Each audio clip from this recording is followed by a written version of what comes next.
Once you are in divine realization, there is no Kriya Yoga. There is no Kriya to do. Kriya is right up to the state of Savikalpa Samadhi.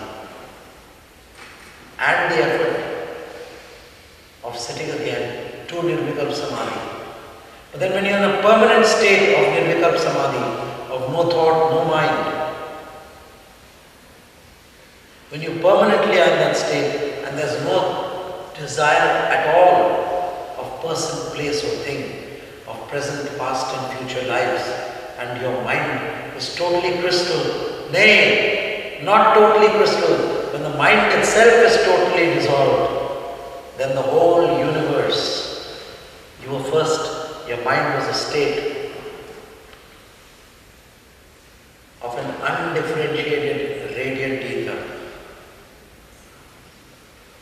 Your mind was a fabric of undifferentiated radiant ether without a ripple. Now your mind has become the fabric of undifferentiated radiant light. First it was undifferentiated radiant electron. But remember, the electron is 1 mile slower than light. Then in Nirvikalpa Samadhi, you became the undifferentiated radiant light. Your body, mind and soul all were transformed into what? Undifferentiated radiant light. So you and your Guru are one. The Guru has died unto you. He has died unto your ego to kill your ego and liberate you from the trammels of the senses. And He has taken you from your mind and state. Your whole sum and substance are the far limits of the universe, is the far energy which reaches the universe of mind and matter. Far limits of mind and matter. From the fabric of undifferentiated radiant electron, one electron. That electron becomes fluid and flows into the fabric in Nirvikalpa Samadhi, in God consciousness. Just before you get the God consciousness, you go into a state of undifferentiated, the fabric of undifferentiated radiant light. But even then you are not liberated, although you are in the state of Nirbij Samadhi, the Samadhi without seed. And then hangs between you a faint radiant light. And that is the sweet nurse of nature, who you know as Para Prakriti Amba. Mool Prakriti, Para Prakriti Amba, Divya Prakriti. That is the Divine Universal Mother.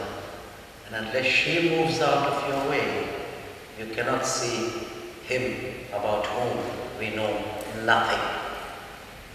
I don't call Him God or this or that because I don't know. And then she showers the blessing. When she moves her curtain of the ultimate Maya, which is ultimate realization, so high is the state of Pratiprasav, the state of withdrawal or zeroing in, and through the great star, like an infinite lotus, you have to pass through the matrix, you have to pass through the divine womb, which is, the matrix word is taken from the Indian Sanskrit word called Matrika. So the correct pronunciation of matrix is Matrika. Matrika in Sanskrit. Padma Matrika. She is called the Divine Lotus Mother.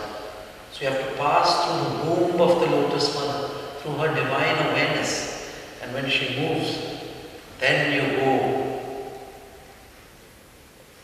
into the non-being essentiality.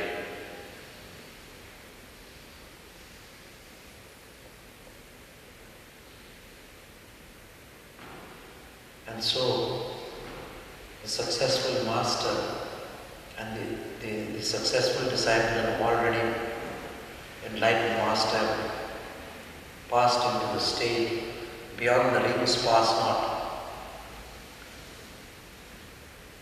And those who tell it know it not, and those who know it tell it not. The master has died unto his disciple. And so many times have they died together that they have become deathless and immortal. This is the paradox of death. That when you die once you die, but when you die many times, you become deathless. And another name for deathlessness is immortality. And so in immortality, the successful story of the Sadguru and the true disciple. So deep is the connection. And here I have taken you along the inner journey of the master-disciple relationship, where he cracks the code. He takes you from the atomic to the subatomic, from the subatomic to the, he gets rid of your the protons and electrons, gets you to the electronic state, and then gets you to the state of light, and then transcends light and gets you into divine consciousness. This is the journey, the innermost inward journey of the master and disciple. I know that you have never heard of this story before. Maybe you won't hear of it again. This is inspired from within.